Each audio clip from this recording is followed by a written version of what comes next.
La terrassa de l'Espai Mescladís va tancar dilluns.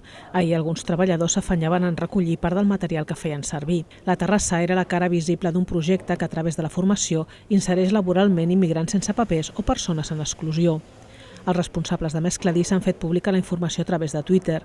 En el missatge s'indica que donaven per a complir el primer cicle de l'Espai Mescladís, però que estan en converses amb el districte de Ciutat Vella amb la confiança de trobar una alternativa vàlida que els permeti continuar amb el treball social que fan.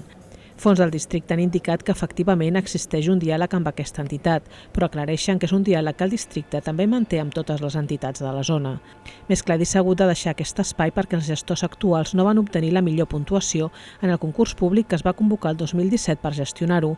Els responsables de Mescladís han manifestat sempre que no entenen com aquest espai, a través del qual impulsen la inserció social i laboral de persones en exclusió, pot passar a una empresa privada. Asseguren que gràcies a la terrassa formen unes 80 persones l'any.